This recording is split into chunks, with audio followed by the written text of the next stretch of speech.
বেইজিংয়ে investment ফোরামে বাংলাদেশে বিনিয়োগের আহ্বান প্রধানমন্ত্রী তারেক রহমানের। তিস্তা সহ বিভিন্ন নদী ব্যবস্থাপনায় সহযোগিতা বাড়ানোর ঐকমত্য। We are also working with China to upgrade our bilateral investment treaty so that investors can have stronger confidence, clear protection, and a more modern framework for investment.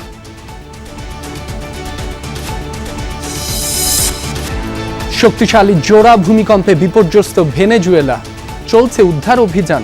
10,000 থেকে 1 লাখ প্রাণহানির সংখ্যা মার্কিন ভূতাত্ত্বিক জরিপ সংস্থার। 2023 সালের তুলনায় অন্তর্বর্তী সরকারের সময় সেবা খাতে দুর্নীতি হয়েছে 15% বেশি। জরিপ টিআইবির। সবচেয়ে বেশি দুর্নীতি হয়েছে পাসপোর্ট ও বিআরটিএতে। এই যে দুর্নীতি বিচার হয় না, প্রতিরোধ হয় না, প্রতিকার হয় না, যারা দুর্নীতি করে তাদেরকে এমনকি পুরস্কৃত করা হয়, এটাও উত্তরদাতারা বলেছেন। এটি হচ্ছে যে বিকাশমান যে চিত্র, সেটার অন্যতম কারণ।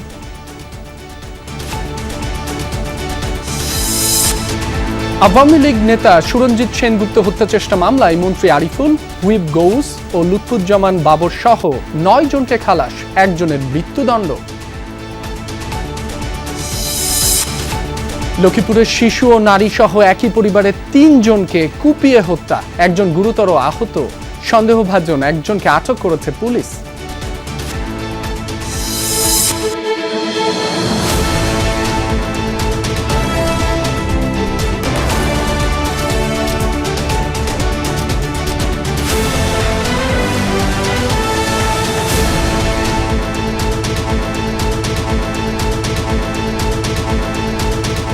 দুপুরের বাংলাদেশে আমন্ত্রণ, আপনাদের সাথে আছি মাসুম রাব্বি। এতক্ষণ শিরোনাম দেখছিলেন। ভিনিসিয়াস জুনিয়রের জোড়া গোলে স্কটল্যান্ডকে 3-0 গোলে হারিয়ে গ্রুপ চ্যাম্পিয়ন হয়ে নকআউট পর্বে উঠল ব্রাজিল। হ্যাট্রিকের সুযোগ পেয়েও মিস করেন ভিনিসিয়াস। অপর গোলটি করেন মাতেউস কুনিয়া। ব্রাজিলিয়ান শিবিরে আরও স্বস্তির খবর, প্রায় 3 বছর পর সেলেসাওদের হয়ে মাঠে নামেন নেইমার। খেলেন ম্যাচের শেষ 20 মিনিট।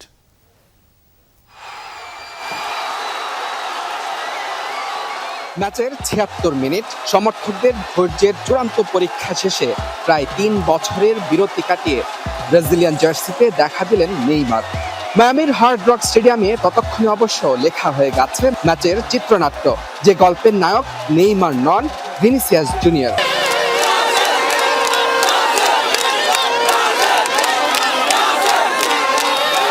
শূন্যস্থান কখনো ফাঁকা থাকে না, তার জ্বলন্ত প্রমাণ হতে পারেন ভিনি। স্কটিশদের বিপক্ষে সবার দৃষ্টি যখন নেইমারের প্রত্যাবর্তনে, তখন ম্যাচের শুরুতেই দেখালেন ঝলক। প্রতিপক্ষ ডিফেন্ডারের ভুলে গোলরক্ষককে বোকা বানাতে ভুল করেননি এই রিয়াল মাদ্রিদ তারকা। সেলেসাওদের হাই প্রেসিং ফুটবলে আবারও দিকহারা স্কটিশ ডিফেন্স। গোলের উদযাপনেও মাতেন ভিনিসিয়াস, কিন্তু ভিআরে ফাউলের বাঁশি রেফারি। মাঝে হাইড্রেশন ব্রেকে কিছুটা ছন্দপতন, নিজেদের গুছিয়ে নেওয়ার চেষ্টা স্কটল্যান্ড শিবিরে। অবশ্য ছন্দ ফিরে পেতে সময় নেয়নি আনচেলত্তির শিষ্যরা। 38 মিনিটে রায়ানের শট অল্পের জন্য লক্ষ্যভ্রষ্ট, একই পরিণতি কুনিয়ার করা পরপর 2 আক্রমণে। তবে ভুল করেননি ভিনিসিয়াস জুনিয়র। ব্রুনোর ক্রসে দারুণ হেডে বিরতির আগেই পেয়ে যান জোড়া গোলের দেখা, আসরে যা তার চতুর্থ।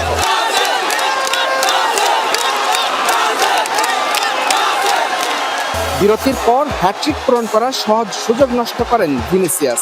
নেইমার স্লোগানে মুখরিত তখন মায়ামির hard rock stadium.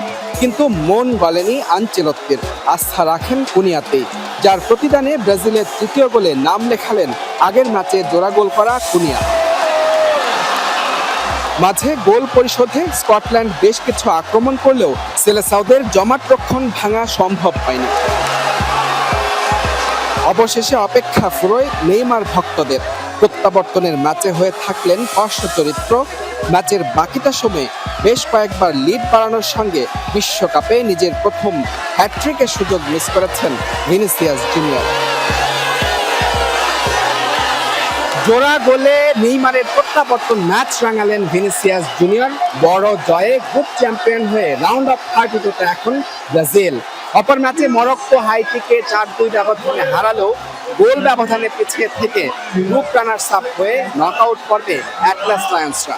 মুজরাবিন Tarique, Jamuna sports, যুক্তরাষ্ট্র। নেইমারের প্রত্যাবর্তন আর গ্রুপ চ্যাম্পিয়ন হয়ে নকআউট পর্বে উঠায় উচ্ছ্বসিত ব্রাজিল সমর্থকরা। ভোররাতে ঢাকা বিশ্ববিদ্যালয় ক্যাম্পাসে ব্রাজিল স্কটল্যান্ডের খেলা দেখতে ভিড় করেন সমর্থকরা। ভিনিসিয়াস জুনিয়রের ডাবল ও ম্যাথিউস কুনিয়ার গোলে ব্রাজিলিয়ান ছন্দ উপভোগ করে আনন্দ উচ্ছ্বাসে মেতে ওঠেন তারা। সমর্থকদের প্রত্যাশা, এবার হেক্সা মিশন সফল করে কাপ নিয়ে ঘরে ফিরবেন ভিনি নেইমাররা।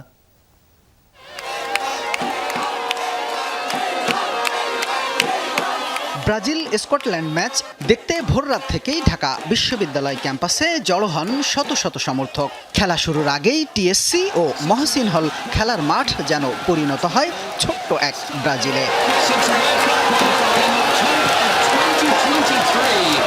আমাদের একজন বুড়া মেসি লাগে না, আমাদের ব্ল্যাক প্যান্থার আছে, আমাদের কুনা আছে, নেইমার আছে, তো আমাদের একজন লাগে না, আমাদের অনেকজন আছে। ডে বাই ডে ম্যাচ যাচ্ছে এবং খেলা খুব ইমপ্রুভ হচ্ছে। আজকে প্রত্যাশা ছিল 4খান গোল দিব। আমরা চাই ব্রাজিল এবার কাপ নেক। আজকে খেলা দেখে আমাদের মন ভরে গেছে। মিশন এক্সা আমাদের খুবই কাছে। আজকে performance one of the best. আমরা ফাইনালে ব্রাজিল আর আর্জেন্টিনা দেখতে চাই। ম্যাচের প্রথমার্ধে ভিনিয়াস জুনিয়রের জোড়া গোলে ও দ্বিতীয়ার্ধে কুনিয়ার আরেক গোলে স্কটিশ বাধা সহজেই উতরে যায় সেলেসাওরা। প্রতিটি গোলের পরপরই উল্লাসে মাতেন সমর্থকরা। এদিকে দ্বিতীয়ার্ধে নেইমার মাঠে নামার সাথে সাথে আরও উল্লাসে ফেটে পড়েন ব্রাজিল সমর্থকরা। নেইমারকে দেখার জন্য চাষারা থেকে এই পর্যন্ত আসা। আমরা নেইমারকে মাঠে দেখতে পেরে আবেগ উৎপন্ন হয়ে গিয়েছি। আমাদের নেইমার মাঠে খেলতে পারছে, এটাই অনেক, আর কিছু লাগবে না। নেইমার গোল দেন, এটা আমাদের কোনো আফসোস না। গোলটা ব্যাপার না, নেইমার যে নেমেছে, আলহামদুলিল্লাহ আলহামদুলিল্লাহ আলহামদুলিল্লাহ। বিনি যে খেলা দেখাইছে এরপর আর খেলা হয় না। নেইমারের পরে আমাদের বিনি সেরা। ছোট ছোট বিজয় মিছিল, স্লোগান আর হলুদ সবুজের ঢেউয়ে মুখর হয়ে ওঠে পুরো ক্যাম্পাস। সমর্থকদের বিশ্বাস, এবার হেক্সা মিশন পূরণ করেই বিশ্বমঞ্চ থেকে শিরোপা নিয়ে ফিরবে নেইমার, ভিনি, কুনিয়ারা। শামীম রেজা, যমুনা নিউজ, ঢাকা। চীনের ব্যবসায়ীদের বাংলাদেশে বিনিয়োগের আহ্বান জানিয়েছেন প্রধানমন্ত্রী তারেক রহমান। জানান, তাদের সহযোগিতার জন্য প্রথমবারের মতো অফিস খোলা হবে দেশটিতে। বেইজিংয়ে বাংলাদেশ ইনভেস্টমেন্ট ফোরাম শীর্ষক কনফারেন্সে বিনিয়োগকারীদের লভ্যাংশ ও মুনাফা নিরাপত্তার অঙ্গীকার করেন সরকার প্রধান। এদিন চীনের বেশ কিছু বহুজাতিক কোম্পানির প্রধানের সঙ্গে সৌজন্য সাক্ষাৎ করেন তিনি। বৈঠক করেন চীনের কমিউনিটি পার্টির নেতা ও মন্ত্রীদের সাথেও। এছাড়া চীনের পানি সম্পদ মন্ত্রীর সঙ্গে বৈঠকে তিস্তা, পদ্মা সহ বিভিন্ন নদ নদীর ব্যবস্থাপনা নিয়ে সহযোগিতা বাড়াতে একমত হয় দুদেশ। চীন থেকে আরিফিন শাকিলের প্রতিবেদন। চীন সফরের চতুর্থ দিনে ব্যস্ত সময় পার করেন প্রধানমন্ত্রী তারেক রহমান। দিনের শুরুতে চীনের কমিউনিস্ট পার্টির আন্তর্জাতিক বিভাগের প্রধান লিউ হাইকিংসের সাথে বৈঠক করেন। পরে প্রধানমন্ত্রী যোগ দেন বিডা আয়োজিত বাংলাদেশ ইনভেস্টমেন্ট ফোরামের সম্মেলনে। প্রধানমন্ত্রী তারেক রহমান জানান, আর্থিক খাতে বিগত সময়ের অব্যবস্থাপনাকে কঠোর হাতে সংস্কার করা হচ্ছে। এর মাধ্যমে বিনিয়োগকারীদের মূলধন ও মুনাফার নিরাপত্তা নিশ্চিত করবে সরকার।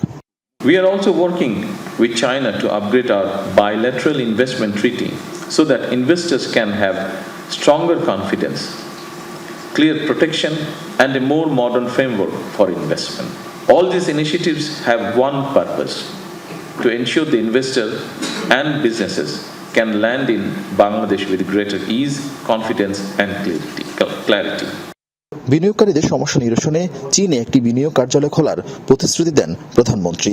জানান, চীন বাংলাদেশের সম্পর্ক আস্থা আর বিশ্বাসের, তাই বেইজিং এর সাথে গভীরভাবে কাজ করতে চায় Dhaka. Today, I am also happy to announce that soon we will be opening our first investment office in China. Our objective is simple: Chinese investors should not have to wait until they arrive in Bangladesh to receive support. We want to be closer to you, speak to you more regularly, and help you move faster from interest to decision. We are also working hard to improve our broader investment ecosystem. The government is about to start a new licensing approval process, which will allow new businesses to start operation in Bangladesh in less than 15 days. এর আগে চীনের পানি সম্পদ মন্ত্রীর সঙ্গে বৈঠক করেন বাংলাদেশের সরকার প্রধান। তিস্তা, পদ্মা সহ বিভিন্ন নদ নদীর ব্যবস্থাপনা নিয়ে সহযোগিতা বাড়ানোর বিষয় ঐক্যমত পোষণ করে দুদেশ। দুই দেশের পানি সম্পদ মন্ত্রীরা এটাকে সামনের দিনগুলোতে ফলো আপ করবেন এবং ওদের মতন আলোচনা করে দ্বিপাক্ষিক স্বার্থকে প্রাধান্য দিয়ে সিদ্ধান্ত গ্রহণ করবেন। আর প্রতিরক্ষার বিষয়ে যেটা বলছেন, এখন পর্যন্ত আলোচনা হয়নি। এছাড়াও বিএনপি ও চীনের কমিউনিস্ট পার্টির মধ্যে প্রথমবারের মতো একটি সমঝোতা স্মারক সই হয়। দুপক্ষেই রাজনৈতিক যোগাযোগ, গণমাধ্যম, থিঙ্ক ট্যাঙ্ক এবং জনগণের মধ্যে সম্পর্ক উন্নয়নে সহযোগিতা বাড়ানোর আশাবাদ জানান। পাশাপাশি বেশ কয়েকটি বহুজাতিক কোম্পানির প্রধানের সাথেও সৌজন্য সাক্ষাৎ করেন প্রধানমন্ত্রী তারেক রহমান। ক্ষমতা আসার পর বর্তমান সরকারের জন্য সবচেয়ে বড় চ্যালেঞ্জ হয়ে দাঁড়িয়েছে অর্থনীতি পুনরুদ্ধার করা আর বিনিয়োগকারীদের আস্থা ফেরানো। প্রথমবার চীন সফরে এসে প্রধানমন্ত্রী তারেক রহমান তার সরকারের নেওয়া বিভিন্ন পদক্ষেপের কথা বিনিয়োগকারীদের সামনে তুলে ধরেছেন, যার লক্ষ্য 2034 সালের মধ্যে দেশের অর্থনীতিকে $1 ট্রিলিয়ন উন্নতি করা। শেষ পর্যন্ত প্রধানমন্ত্রীর এমন উদ্যোগ কতটুকু বাস্তবতার মুখ দেখে তাই এখন দেখার বিষয়। আরফিন শাকিল, যমুনা নিউজ, বেইজিং, চীন। মাত্র 39 সেকেন্ডের ব্যবধানে শক্তিশালী দুটি ভূমিকম্পে কেঁপে উঠল ভেনেজুয়েলা। রিক্টার স্কেলে যাদের মাত্রা ছিল 7.2 এবং 7.5। বিশ্লেষকরা জানিয়েছেন 100 মিলিয়ন টন টিএনটি বোমার সমান শক্তি নির্গত করেছে দ্বিতীয় ভূমিকম্পটি। ধসে পড়েছে বহু ভবন স্থাপনা, ধ্বংসস্তূপের নিচে চাপা পড়েছে বিপুল সংখ্যক মানুষ। এ পর্যন্ত উদ্ধার করা হয়েছে 32 জনের মরদেহ। আহতের সংখ্যা ছাড়িয়েছে 700। প্রাণহানি আরও ব্যাপক বাড়তে পারে বলে শঙ্কা করা হচ্ছে। এ পর্যন্ত অনুভূত হয়েছে 20টির বেশি আফটারশক। ভেনেজুয়েলার সিমন বলিভার বিমানবন্দরে আতঙ্কিত মানুষের ছোটাছুটি। হঠাৎ তীব্র কাঁপুনিতে দুলতে শুরু করেছে চারপাশ। স্থানীয় সময় মঙ্গলবার সন্ধ্যা 6টা 4 ভেনেজুয়েলার বিভিন্ন শহরে আঘাত হানে 100 বছরের মধ্যে সবচেয়ে শক্তিশালী ভূমিকম্প। মাত্র 39 সেকেন্ডের ব্যবধানে শক্তিশালী 2 দফা কম্পন ব্যাপক ধ্বংসযজ্ঞ চালিয়েছে দেশটিতে। মার্কিন ভূতাত্ত্বিক জরিপ সংস্থা USGS-এর তথ্য অনুযায়ী রাজধানী কারাকাসের কাছাকাছি ভূপৃষ্ঠ থেকে 13.2 কিলোমিটার গভীরে ছিল ভূমিকম্পের উৎপত্তিস্থল। প্রথমটির মাত্রা ছিল 7.2 আর দ্বিতীয়টি ছিল 7.5 মাত্রার। ভূমিকম্প এতটাই তীব্র ছিল যে দুলুনি টের পাওয়া গেছে ব্রাজিল পর্যন্ত। রাজধানী কারাকাসের বিভিন্ন এলাকায় ধসে পড়েছে বহু ভবন। মিরান্ডা ও লা গুয়াইরা অঙ্গরাজ্য মারাত্মক ক্ষতিগ্রস্ত হয়েছে। এছাড়া আরাগুয়া, কারাবোবো এবং ফেলকন অঙ্গরাজ্য হয়েছে ক্ষয়ক্ষতির শিকার। পরিস্থিতি মোকাবেলায় জরুরি অবস্থা জারি করা হয়েছে দেশটিতে। বেশ কয়েকটি অঙ্গরাজ্য ক্ষতিগ্রস্ত হয়েছে। জনগণের প্রতি আমাদের প্রথম বার্তা হলো জীবন রক্ষায় ঐক্যবদ্ধ থাকুন। এটি অত্যন্ত সংবেদনশীল মুহূর্ত। বিশেষ করে যারা দুর্ভাগ্যবশত পরিবারের কোনো সদস্যকে হারিয়েছেন তাদের প্রতি আমাদের গভীর সমবেদনা। একই সাথে জনগণের কাছ থেকে সর্বাত্মক সহযোগিতা কামনা করছি। এরই মধ্যে শুরু হয়েছে উদ্ধার তৎপরতা। একে একে বের করে আনা হচ্ছে হতভাগ্যদের মরদেহ। ধ্বংসস্তূপের ভেতর থেকে শোনা যাচ্ছে জীবিতদের আর্তনাদ। ভয় আর আতঙ্কে ঘরবাড়ি ছেড়ে খোলা সড়কে অবস্থান নিয়েছে হাজার হাজার মানুষ। সৌভাগ্যবশত আমার স্ত্রী, নাতনি ও আমি ভবনের বাইরে ছিলাম। ফিরে এসে দেখলাম ভবনটি পুরোপুরি ধ্বংস হয়ে গেছে। ভাগ্য ভালো যে প্রতিবেশীরাও তাদের জীবন বাঁচাতে পেরেছিলেন। আমি রান্নাঘরে ছিলাম, অনুভব করলাম চারপাশটা কাঁপতে শুরু করেছে। কম্পটা ছিল খুবই তীব্র। আমার মনে হলো আমি নিচে নামবো কিভাবে। এখনও একের পর এক আফটার শকে কেঁপে উঠছে দেশটি। আগামী সপ্তাহ জুড়ে 3 থেকে 5 মাত্রার আফটার শক অব্যাহত থাকবে বলে জানিয়েছে আবহাওয়া বিভাগ। এরই মধ্যে মানবিক সহায়তা, চিকিৎসা সরঞ্জাম ও উদ্ধারকারী দল পাঠানোর ঘোষণা দিয়েছে যুক্তরাষ্ট্র। সহায়তার ঘোষণা দিয়েছে Brazil, Panama, Ecuador, El Salvador সহ বেশ কয়েকটি লাতিন দেশও। মোস্তফা মাহমুদ, যমুনা নিউজ। ভেনেজুয়েলায় পরপর 2 দফা ভূমিকম্পের পরপরই মার্কিন ভূতাত্ত্বিক জরিপ সংস্থা জানিয়েছে 10,000 থেকে 1 লাখ মানুষের প্রাণহানির আশঙ্কার কথা। কম্পনের মাত্র কয়েক মিনিটের মধ্যে কিভাবে জানানো হলো প্রাণহানির সম্ভাব্য সংখ্যা? এর পেছনে রয়েছে অত্যাধুনিক প্রযুক্তি ও তথ্য বিশ্লেষণের এক জটিল ব্যবস্থা, যা পেইজার নামে পরিচিত। দুর্গত অঞ্চলের অবস্থান, ঘনবসতি সহ অন্যান্য প্রয়োজনীয় তথ্য উপাত্ত বিশ্লেষণ করে মৃতের সংখ্যার পূর্বাভাস দেয় এই স্বয়ংক্রিয় ব্যবস্থা। জরুরি সহায়তা, উদ্ধার তৎপরতা এবং আন্তর্জাতিক সহযোগিতার পরিকল্পনা এবং দ্রুত সিদ্ধান্ত নিতে গুরুত্বপূর্ণ ভূমিকা পালন করে এই প্রযুক্তি। অ্যান্টিবায়োটিকের যথেচ্ছ ব্যবহার রোধে জনসচেতনতা তৈরির কার্যক্রম চলছে বলে সংসদকে জানান স্বাস্থ্য ও পরিবার কল্যাণ মন্ত্রী সরদার মোহাম্মদ সাখাওয়াত হোসেন। পাশাপাশি নজরদারি ও নিয়ন্ত্রণ ব্যবস্থা আরও শক্তিশালী করা হচ্ছে বলে জানান তিনি। লিখিত প্রশ্নের টেবিলে উত্থাপিত তারকা চিহ্নিত উত্তরে তিনি এসব কথা বলেন। হামে শিশুর মৃত্যুর কারণে স্বাস্থ্যমন্ত্রীর সমালোচনা করেন জামায়াতের সংসদ সদস্য শফিকুল ইসলাম মাসুদ। তিনি বলেন 6 শিশুর মৃত্যুতে হাসপাতাল বন্ধ হলো, কিন্তু শত শত শিশুর মৃত্যুর কারণে স্বাস্থ্যমন্ত্রী পদত্যাগ করেননি। ময়মনসিংহে শিশু রাফি হত্যার বিচার রামিসার মতো দ্রুত করার দাবি জানিয়েছেন স্থানীয় সংসদ সদস্য। সরকার দলীয় সদস্য ডাক্তার মাহবুবুর রহমান বেসরকারি বিশ্ববিদ্যালয়ের ভ্যাট বাতিলের দাবি জানান। সংসদে বাজেট আলোচনায় পক্ষে বিপক্ষে কথা বলেন সরকারি ও বিরোধী দল। বাজেটের সমালোচনা করে বিরোধী দলের সদস্যরা বলেন, এতে গরিব ব্যবসায়ীদের থেকে টাকা নিয়ে বড় ব্যবসায়ীদের দেওয়ার পরিকল্পনা করা হয়েছে। এই বাজেটে শিক্ষা বাজেট বাড়ানো হলেও ইসলামী শিক্ষার বাজেট অনেক। সরকারি দলের সদস্যরা বলেন, বাজেটে স্বাস্থ্য ও শিক্ষার বিশেষ গুরুত্ব প্রমাণ করে সরকার জাতির ভাগ্য উন্নয়ন করতে চায়।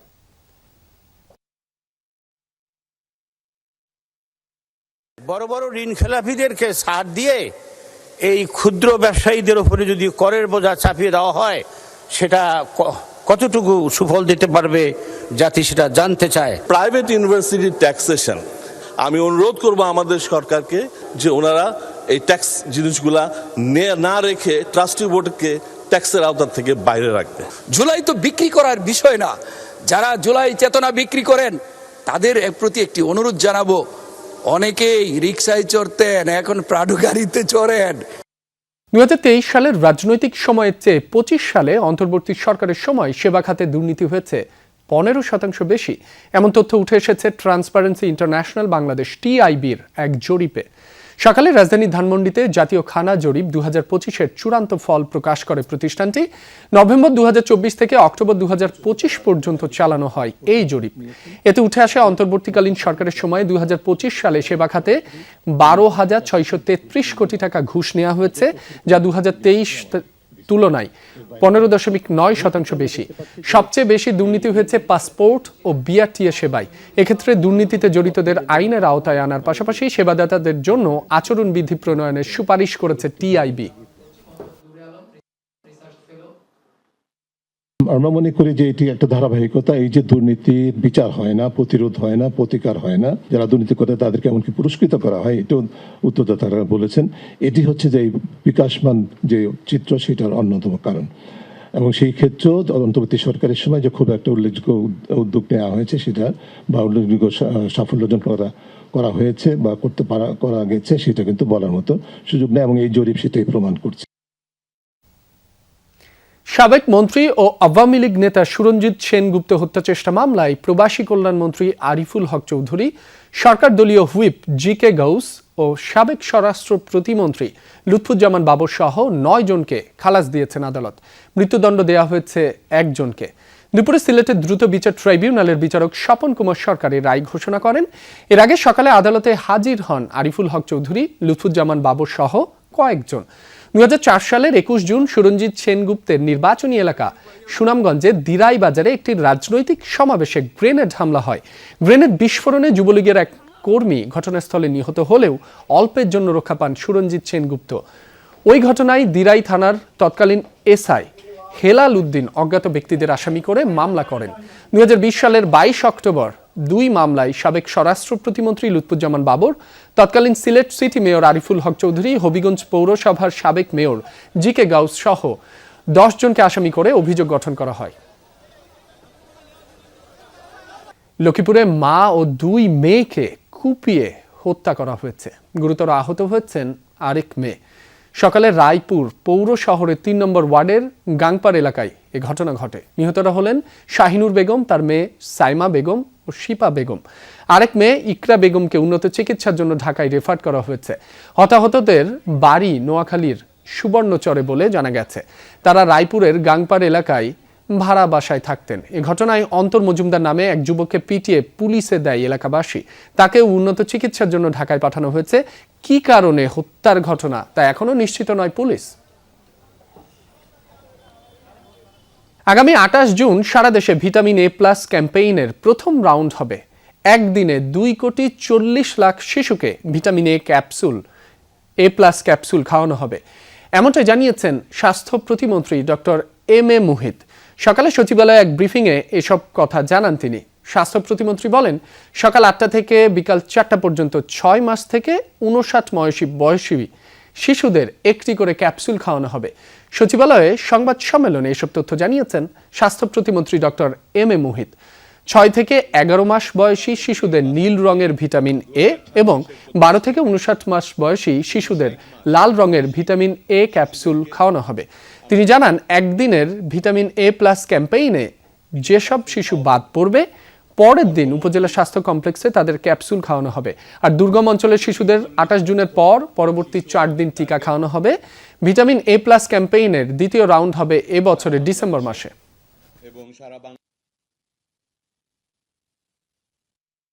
সারা বাংলাদেশে একদিনে এই বিশাল ক্যাম্পেইনটির মাধ্যমে 2,40,00,000 শিশুর কাছে পৌঁছানোর জন্য আমরা টার্গেট করছি।